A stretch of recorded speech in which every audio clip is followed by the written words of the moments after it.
Elyse DeLucci Show, episode 68. Welcome to my apartment. How you doing? Fact of the day. If you want to make a good impression on somebody, you have 4 minutes to do this. Apparently, it's believed that it has more to do with your body language, the tone, your speed of your voice, rather than what you actually say in those 4 minutes. See, this is why stand-up is so important, that you're opening to stand-up.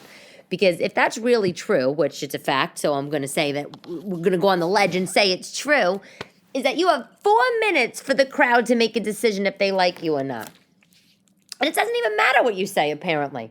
I mean, it says something about your voice. So, it depends if somebody likes the sounds of your voice, because I'm not always so popular in that department. And I don't know why. Can we even hear our own voices, I don't think we really can. When you do stand-up, you have to listen to your tapes over and over, your sets. Every time you go up, you have to listen to the recording, the tape, whatever you have. I cannot stand the sounds of my own voice. Oh, my God, it kills me. It's like nails on a blackboard, but I have to force myself to listen to it. And, oh, what a horror. What a horror. But 4 minutes, that's all you have to decide if you like somebody. I should really look up about, the opposite sex or same sex, whatever, romantic interest. Is it the same 4 sex? Is it the same 4 minutes? Anyway, speaking of stand-up, I was in Governor's on Saturday night. So fun. I was with my friend Alga Namer. Alga, if you're listening to this, hello. She's hilarious. She's a Jewish comic from New Jersey. We're about the same age, and she has a funny shtick, and we were there together with a bunch of other people, and we had a great time. And let me tell you, they have this great thing. You should check it out, Govs Radio. I think it's govsradio.com. But basically, anytime, well, I shouldn't say anybody, but sometimes when comedians come off the stage, they pull them into this radio room, right? And they have DJs in there, disc jockeys, and they interview you, they talk to you.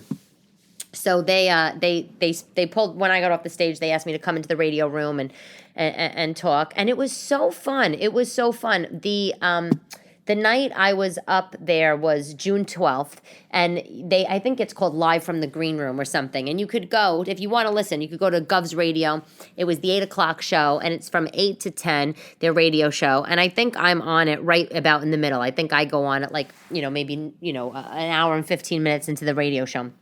But I was on for a long time. I was on for 30 minutes, just shooting the breeze with these two guys. And they were so fun. They were Long Island guys, Italian guys, and I don't know what they do for a living. They said they dabbled in stand-up, but they also, have this radio show. And I don't know, like I said, what they do for a full-time job. But it was fun, we talked about all kinds of things. Sauce versus gravy, where are they from? We talked about traveling. Mario Bosco came in. It was so fun. It was really fun. And, right off after you get off stage, you have that adrenaline rush, right? Even if you have I want to say even if you have a good set or a bad set. So, regardless, you're all pumped up and you go into the room, and I think it's a great idea. And it's fun. So if you want to listen to it, you could check it out on Govs Radio. But, the show was good. The show was good. But let me tell you something. Here's the thing, okay? After the show, people were walking out, and saying, audience, and they were saying bye, and, they had a great time, blah, blah. And and then there's somebody. This is the first time I've experienced this before. But there's always miserable people running around, right? Just in general. But this is the first time I've experienced this. This woman comes over to me. Well, actually, her husband first. So they tap me on the shoulder, and I'm sitting down at the table talking to another comic. They tap me on the shoulder, and I look up, and they say, oh, and so I stood up. I want to give these people the respect. They just watched the show. We all just finished. It was a great time. So I stood up. And the husband, he's literally 2 inches from my face. And he says to me, Now, I'm never going to remember your name, but I just want to let you know that you were rude. You were rude. You were talking. We heard you talking back here when the show was going on. How dare you? And he walks away, like snubs me. And then the wife, his little small curmudgeonly wife, comes up to me and she's just like, yeah, you're rude. We're not coming to see you again. We're never going to see you again. And, I'm like, I'm really sorry. I had no idea. I said, I wasn't really talking. I'm not quite sure. I said, but I apologize. I'm really sorry. And she says, you don't have to apologize. We're not coming to see you again. I said, all right. You know how horrible that is, by the way? First of all, let me tell you something. I went on stage, okay? And then, like I said, they pulled me into this radio show, and I was doing a radio show for 30 minutes. And then I came back out. After the radio show, I had a drink. I came back out, and I sat in the showroom, at the back of the showroom, because I wanted to see my friend Alga and perform. And and there was a comic there that was asking me a couple questions, and I was answering in a low voice. And I know my voice tends to resonate, but I was being low. But I don't know if these people heard me, because we really were not talking for a long time. Maybe they mistake me with somebody else, which is what I really think is the case. Because again, I was on this radio thing for the whole time. So anyway, I felt so bad. I did. I felt bad because it's like, we've all been cooped up in the house, and events are opening up, and events are whatever, and you come out, you have a date night out with your husband, and you come and you watch this great comedy show, and you're having a great time, and drinks and food and the whole thing, and you feel like somebody ruined it for you. And I don't know, these are just the kind of people that would probably go to the owner, scream they want their money back. So if I don't go back there, now you know why. But, oh my God. And, but again, like I said, I think they probably had the wrong person. But, people just love to complain. They really do. They really do. And, in stand-up, you have to have thick skin for the obvious reasons. But I don't think that they know how hard it is to go up on that stage, right? I mean, you get used to it after doing it for years, of course, but you go up on stage and you have your act, or you're improvising, and whatever you're doing, and after, us comics, we assess the situation after. What did we do well? What could we improve on? And a lot of us, we listen to our stuff right after. And to have these big butt-inskis come in and just spew not nice stuff is so discouraging, I have to say. And I usually, like I said, thick skin, and usually I brush that kind of stuff off. But this stuck with me. It stuck with me for like a day. And here I am a few days later telling you. But it's like, if you don't have anything nice to say, why bother saying it? And by the way, if they wanted to say something not nice, you think you could have whispered it to me? I mean, and isn't that the irony? You're telling me that I'm loud or whatever. Please, you could be like, oh, I just want to say, but people don't care. People just don't care. And my friend who I was at the table with, who's a comic, he said, I said, did you hear them? And he said, yeah. He said, at least don't worry about it. He said, people are just angry right now. They're just angry and they're upset. But I felt bad. Anyway, I also did a fundraiser on the Upper East Side at Comic Strip this past week. That was really fun. A lot of great comics on that. Ellen Karras, Marla Schultz, Maureen Langan, Chuck Nice. Really good lineup. Funny people. And it was nice.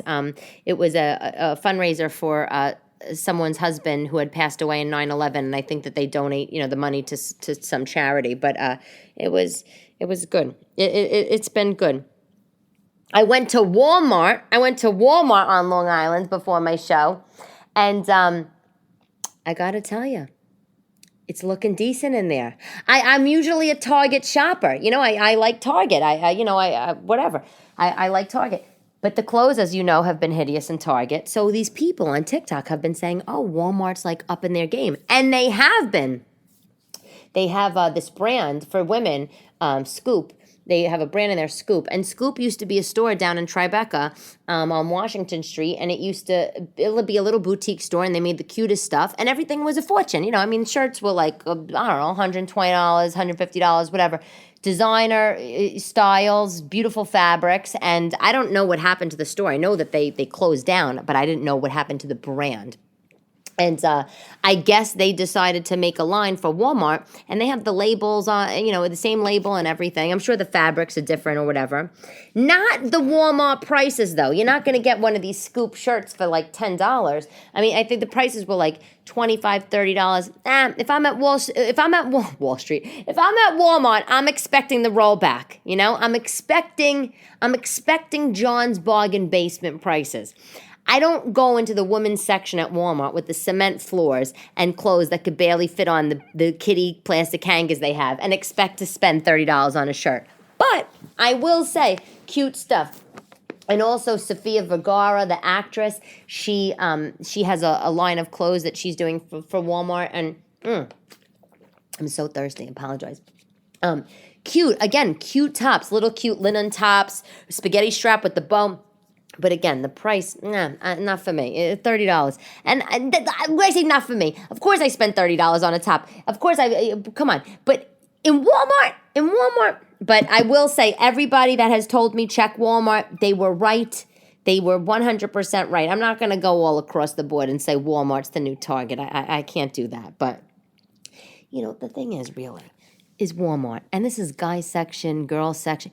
You got to get your merchandising good. I mean, a nice hangers go a long way, I'll never forget my closet when I had, I'm sure like you, I'd open my closet, plastic tube hangers, wire hangers from the dry cleaning, plastic all over. We love our customers, paper on the floor. I mean, like a horror show.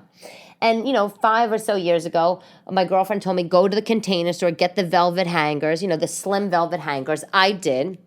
I bought them all in a salmon color, and then I went back and bought like a few ivory batches. And those are the only hangers I use, and my closet looks gorgeous.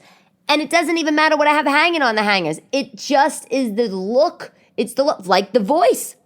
Sometimes it doesn't matter what you say. Sometimes it's about the appearance and the tone and the language. Well, I got to tell you, you go around Walmart. I took a browse through the men's section. Everything's on these Kids R Us plastic hangers. They don't even fit on the man's shirt. Then the shirt's all wrinkled. It's lopsided. Everything's a disaster. You got plastic hangers going up, another one going down. They look like airplanes out of control on a bar. And this is some simple little thing. Simple little thing. This is like Ross in California or Ross in Florida. Ross? I think actually they have a Ross in New Jersey. We don't have them in New York, but Ross, one of these, not Walmart, not a Walmart. It's like a Burlington. It's not even like a TJ Maxx. It's like a Burlington. Everything's a wreck in there. In fact, Sebastian Maniscalco has a bit about when you go into Ross, everything's on the floor because then it's true. It's just true.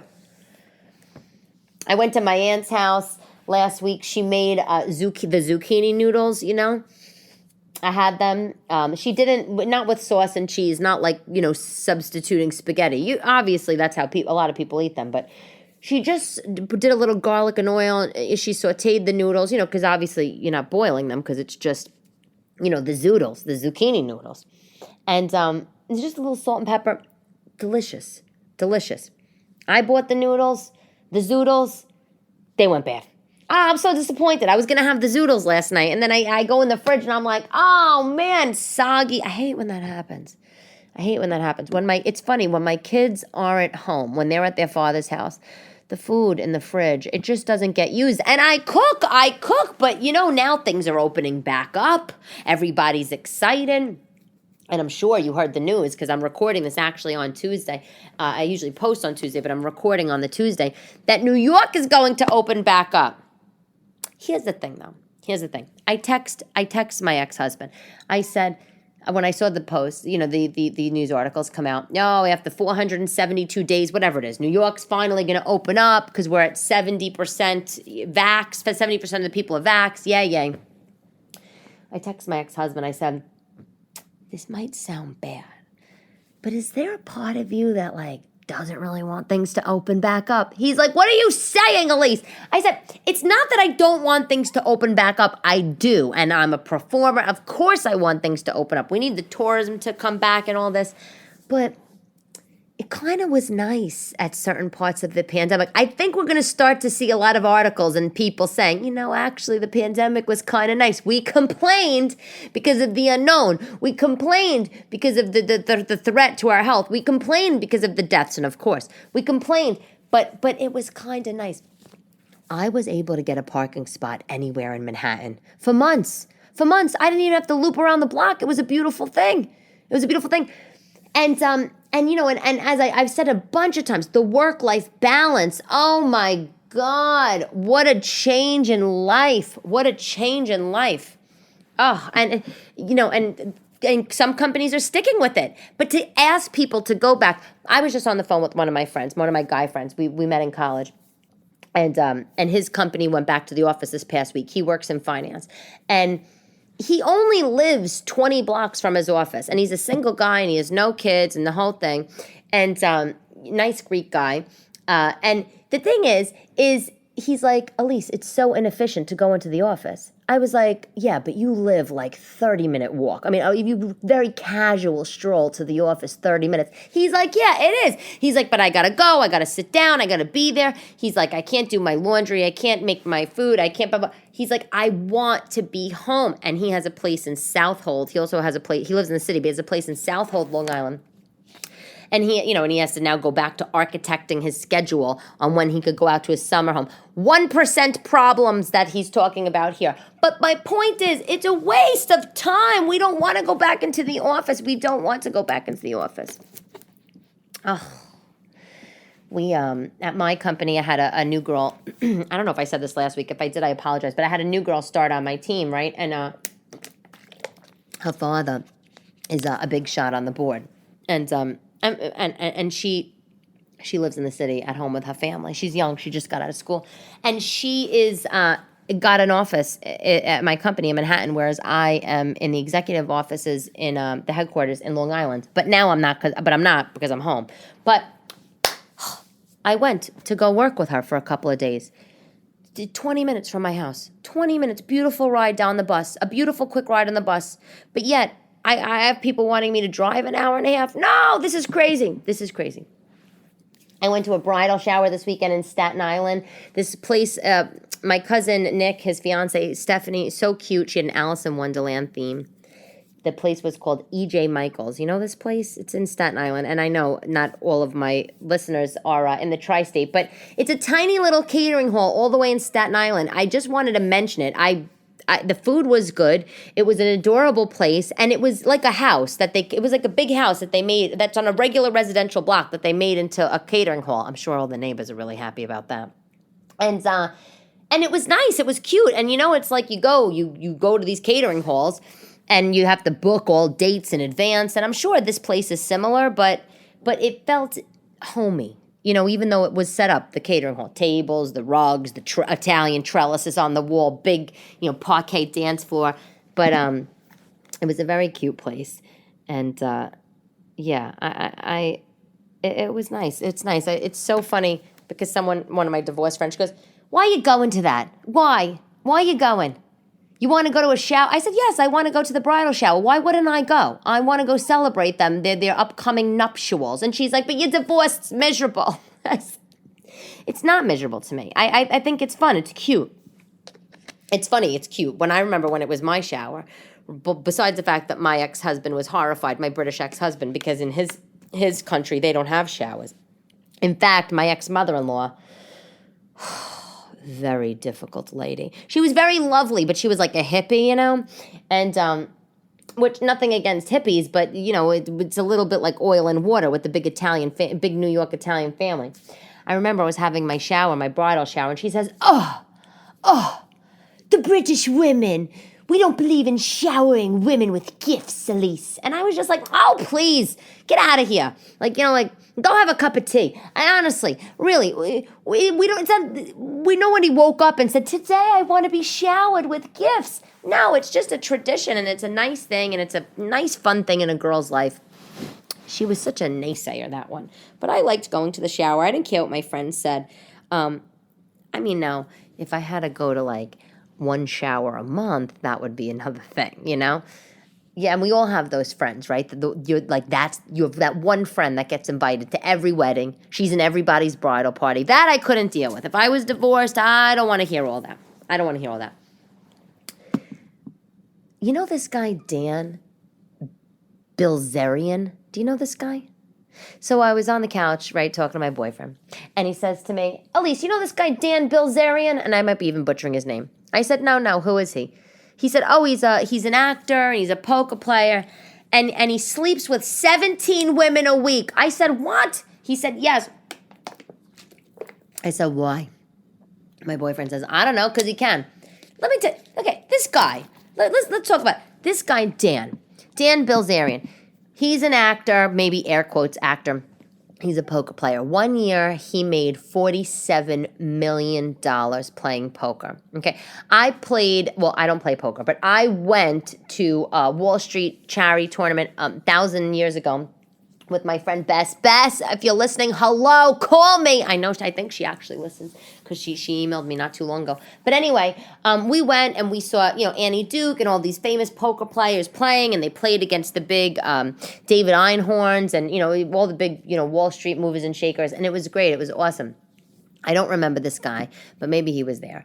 But this guy, Dan Bilzerian, cute guy. Maybe he looks like he's in his early 40s, and he has a ton of dough. And he talks about this. He sleeps with 17 women a week, and sometimes he'll sleep with 10 women in his bed. I'm sorry. If I am making $47 million a year, I am not only going to have a bed for myself, I'm going to have the biggest bed, and I don't want anybody in it. I want that bed to be a massager, a water bed, up and down. I want to roll to different parts of my bed. I want it to be hot. I want it to be cold. I want to slip and slide in my bed. I do not want any... I barely want to sleep in the bed with anybody now, let alone if I was so wealthy. I mean, what kind of sleep is he getting? 10 women sleeping in your bed? I mean, does that not make you nauseous? And by the way, I don't even want to give him a lot of airtime because I think that he's a little bit of a oink oink, you know what I'm saying? But what's with the girls? What's with these girls? If you Google it, Dan Bilzerian's women. First of all, I had to Google, okay? And there's an article on a website called thetravel.com, and this is what came up. Thetravel.com. Dan Bilzerian's girlfriends and where they're from. It's an article of like 10 girls. First of all, they're all adorable. These girls are all adorable. They were all in their 20s and 30s and early 40s, and they all look flawless. They have like a 22-inch waist, like giant boobs, like perfect feet. Everything's flawless about them. They're on Instagram. Within the sexy outfits and the whole thing. Fine. Whatever. If you gotta flaunt it, I'm not hating. If I was younger, maybe I would be doing the same thing on the gram. Whatever you want to do.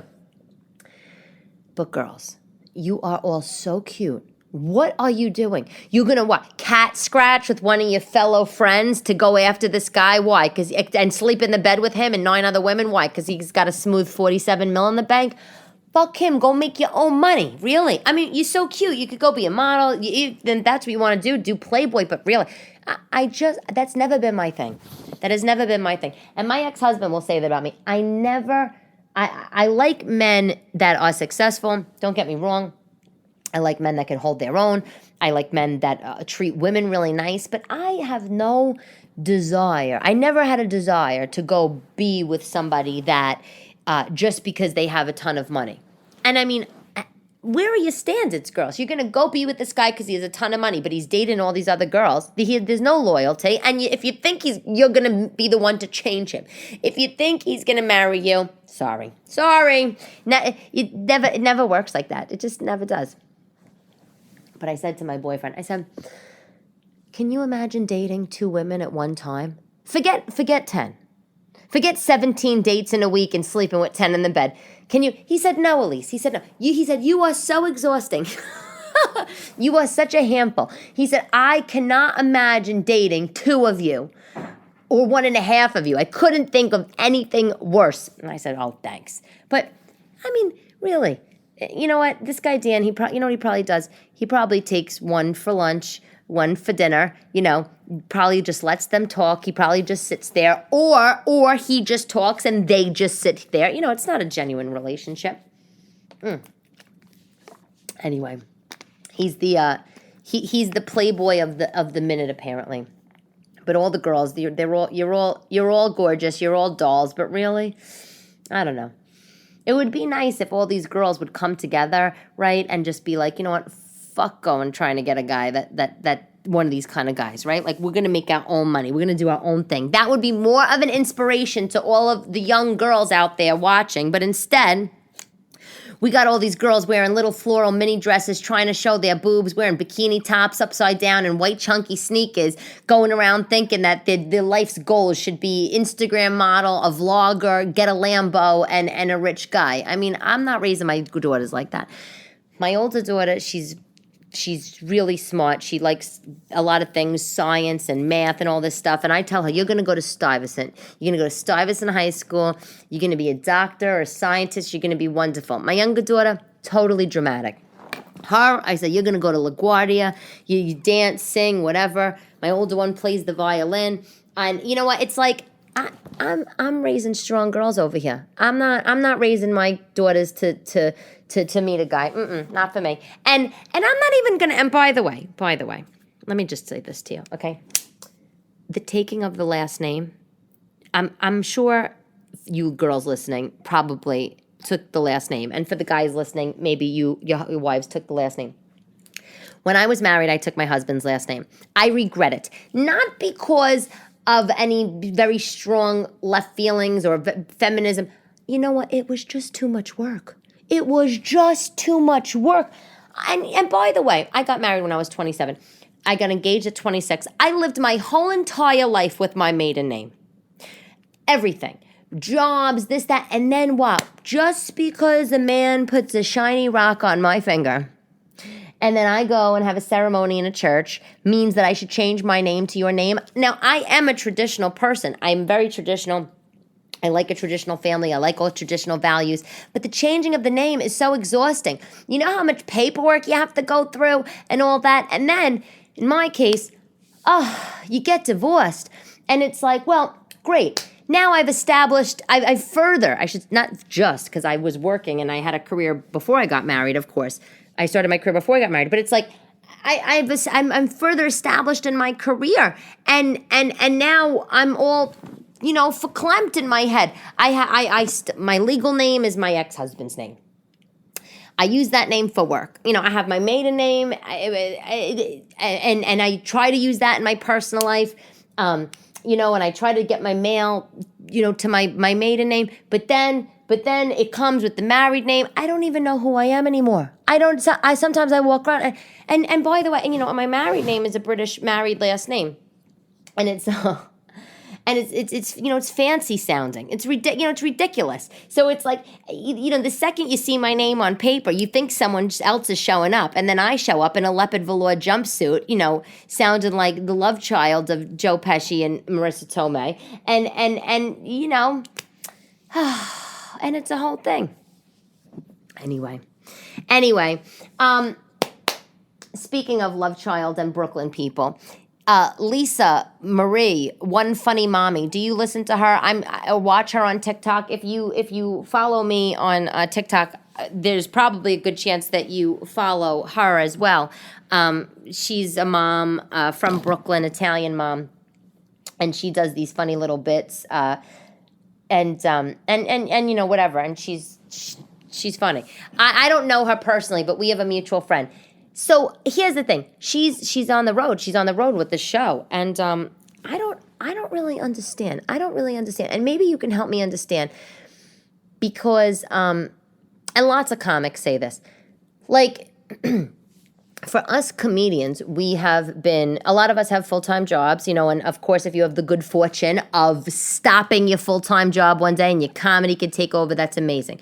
Sebastian famously says he was working in the Four Seasons as a waiter for 19 years, or other places as well, but, working as a waiter for 19 years until he got so busy with comedy and he was making the money with comedy that he was able to leave his waiting tables job. But there's no money in comedy. There's no money in stand-up comedy. When you're a young comic, young meaning newer comic, and it takes a long time to really, make money. And we do it because we love it. We do it because we love live performance. We love entertaining. We love to hear the laughs. We want to make people laugh. And we love to laugh, right? We love it. And obviously, we have something to say. Here's the thing, though. I don't want to make it long-winded. Us comics, I've been, I've only, like I said, I've been doing comedy a little over 4 years, and it is such a grind. I mean, going to the open mics, I don't go to mics anymore. I'm knock on wood. I get shows a lot, so that's awesome. But you would go to the mics, and you're in the basement of a place called Otto's Shrunken Head on East 14th Street and Avenue B with God knows who and God knows what back there, and you're waiting for 3 hours on a line, and then you go up in the mic just to do 5 minutes, and you gotta pay to do a mic. You gotta pay $5. I mean, the sweat, the tears, the time, the investment, all of it. And not every mic, you got to wait the 3 hours, And I would do 3-4 mics in a day, and then I'd be doing shows. I mean, you really, and then you're writing, right? I mean, this is a full-time thing. And where I got the time, if you were wondering, when my husband, because I started when I was married, when he would go to sleep, my kids were sleeping, that's what I would do. I don't really watch a lot of TV. And I didn't watch a lot of TV then. I would, do my writing. I would be out, blah, blah, whatever. Anyway, we put in the work and we build an act. And my act is still in construction because that's the name of the game. It always is in construction, and comics are always working on their bits. And then you get these people on social media, and they've never done stand-up comedy in their life, and this is like this Lisa, and then they go out and they have these big shows, and to us comics, we think, oh my God, like how is that happening? Like we've been working so hard at acts and making tight jokes and this and that, and I don't know how it happens, but I did watch a lot of her stuff recently because a lot of people tell me that we remind each other of one another. And so I watched it, and I do think she's funny. I'm curious to see what her act is like, if she has an act or if she's just doing sort of a meet and greet show. But I do see that she has a show out there. So good for her. I'm happy for you. Any other girl that's doing this, I applaud you. I don't think that she was a stand-up comic, though. I don't think she was putting that kind of work in. I think she was just doing the social media. I started social media when the pandemic started. And that's when I got a bit of a following because there was no mics, there was no shows, there was nothing to do. It was just Zoom and me and my kids, and I was going crazy, and I was desperate for an outlet. I was desperate to go back on stage, and I just thought, you know what? Let me just use my phone and try this TikTok business, and then one thing led to another, and here I am. So everybody has a different path. But if you have seen her show, and if you have gone to see her show, let me know how it is. I want to go. I want to see it and see what the deal is as another Italian-American woman out there on the stand-up stages. So keep me posted. Keep me posted. What else do I have for you? Oh, you know this brand ColourPop? It's a makeup brand, ColourPop. Well, it's not, it wasn't really going to be my product of the week, but it is my product of the week. And it just because I think it's adorable. ColourPop partnered with Barbie. They partnered with Barbie and they made a whole line of makeup. I want to tell you why I like this. Not because I'm suggesting we all go out and buy Malibu Barbie lipstick. That's not why. I don't need, and by the way, the prices are not that cheap, just to let you know. But I think it's adorable, this real makeup brand partnering with Barbie and, doing this whole collab, whatever. Here's the thing. When I first saw it, I thought, oh my God, this is great. It's adorable. My girls love Barbies. They love Barbies, and they also love makeup, and they like these shitty little makeups. They have all these shitty little makeup lip smackers, things I buy at the 99-cent store that I know are poison. I know these lipsticks are poison. I feel terrible when I let them play with this stuff that I buy at the dollar store, this junky makeup, because I know it's terrible for them. So I read in a magazine, I see ColourPop, this makeup line partnering with Barbie. I thought, oh my God, I'm going to get it. So that's why I'm sharing this with you. If you want to buy your kids cute Barbie makeup and not have it be crap, ColourPop. And Ulta is selling it. Here's the thing. If you want to buy the full collection, of Malibu Barbie makeup set by ColourPop, guess how much? $100. $100. Let me tell you what you get with this. You get 3 lipsticks, a couple lip liners, fake eyelashes, eyeshadow, blush, and a mirror. For $100? Are you kidding me? How about this? How about I go into CVS and I get Wet n Wild, okay, and I get Barbie and I print it out from the internet and I tape Barbie stickers that I printed out from my computer and I wrap it on the Wet n Wild lip liners and the compacts and then I laminate and I give it to them. I mean, come on. Is that not ridiculous? It's not for kids. Not that I thought it was for kids, but I thought $100. I mean, that's something else. Anyway, that's what I got for you today. That is where I am at. That's my thoughts. That's where I'm at. Definitely more next week. More shows coming up. Mike Marino has some New Jersey dates coming, which I will be back with him. But I am, as I said to you last week, I have my own show. I'm doing one night only in September. I don't have a place yet, and I don't have the exact date, but it's going to be mid-September, and it can't be around 9/11. No. And I lost my aunt, so that's a terrible time, 9/11 for my family. And it can't be at the Jewish holidays, so we're finding the date right now and the venue, but it's going to be one night only, just in New York to start, and see how the turnout is. But that's going to be coming up in September, and I'll keep you posted. Quote of the day by Mary Engelbreit. Do you know who this is? This is the woman, she makes those kind of wacky wall calendars and like rip-off calendars, and she does illustrations of like women and all kinds of, she's very cute. Look into her, Mary Engelbreit. I have one of her calendars, it's cute. But she has this great quote, and I love it, and I wanted to share it with you. If you don't like something, change it. If you can't change it, change the way you think about it. I love it. Mary Engelbreit. Anyway, that's all for episode 68 with Elyse DeLucci. Thank you, as always, for listening. Leave me a comment in the Apple Podcast Store. You know I read them. You can follow me on TikTok. You can follow me on Instagram. And I will talk to you soon. Bye-bye.